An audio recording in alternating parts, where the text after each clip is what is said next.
citizen, I will fight for you, for your family, and your future.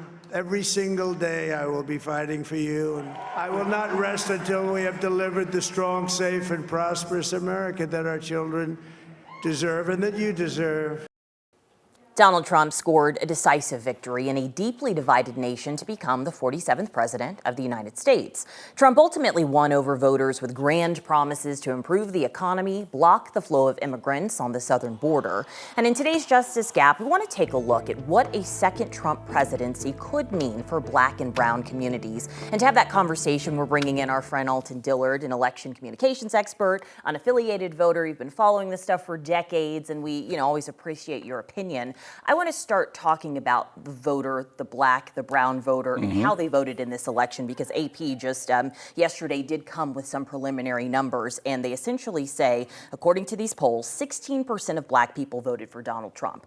42% of Latino voters voted for Donald Trump. And I want to mention in 2020, only 2% of Black voters voted for Trump over Biden, 7% of Latino voters. So what does this, is this a generational shift? Like, what do you make of those numbers? What I make of the numbers, excuse me, is the fact that there has been what people consider to be an abandonment of working folks, of the communities of color by the Democrats.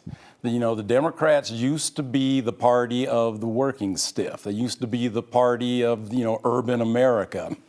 And I saw that shift starting to happen even back in 2016, even though it didn't reflect at the polls.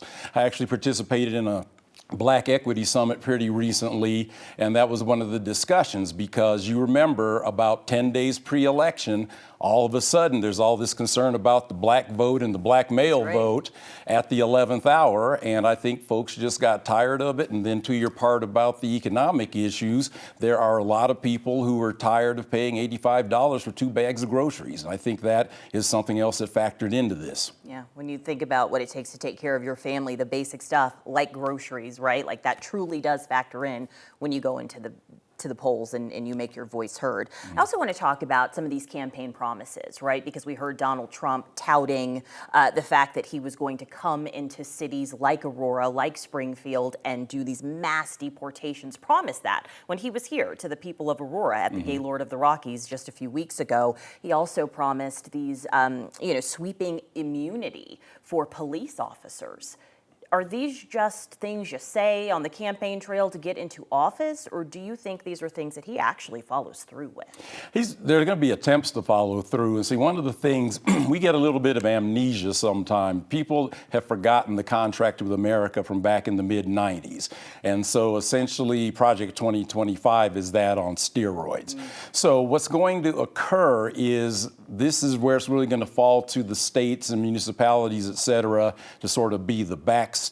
But one of the things that's different between now and the 2016 election is, and I think in terms of party politics, is playing checkers versus chess. So I really break it out more to ideology. And so if you have an ideology in the executive branch, the legislative branch, and the judicial branch, where the checks and balances is going to be at the federal level. So that's why I'm really thinking that states and local jurisdictions are really going to have to be the backstop if they have concerns about infringement on the rights of individuals. And speaking on the infringement of rights, I mean, I think you have to be transparent. You look at social media, I think as a whole, when it comes to, minorities, POC, there's a lot of fear of what the next 4 years could look like. Is there any reason why people of color should be fearful?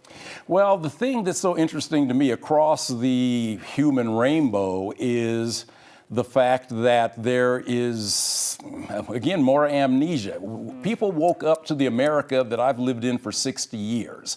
And so I don't know if we fell asleep at the switch during the Obama years thinking we had turned the corner or what. When you see references to 1776, here's a little pop quiz for the public. Who had rights in 1776? Not you or I. Exactly. And so I'm a proud American, but we are a young country. We haven't hit 250 years old yet. Right. And so I think that by the time everyone sort of gets over these next, 2 months or so, people, I think, will calm down a bit, but again, the writing was on the wall for a variety of reasons. And the other thing, back to the party politics, it doesn't matter which side of the aisle it is. Now, whoever comes up on the short side of the election is looking for someone to throw under the bus. So there's all the finger pointing. Do they concentrate too much on choice? Should Biden have stepped out earlier, et cetera, et cetera? But they were paying attention to that and not the discontent of the American people. And that's one of the things that tends to drive change, especially at the federal level. All right. Alton, thank you. Thank you for having this conversation with me. Sure thing. I appreciate it.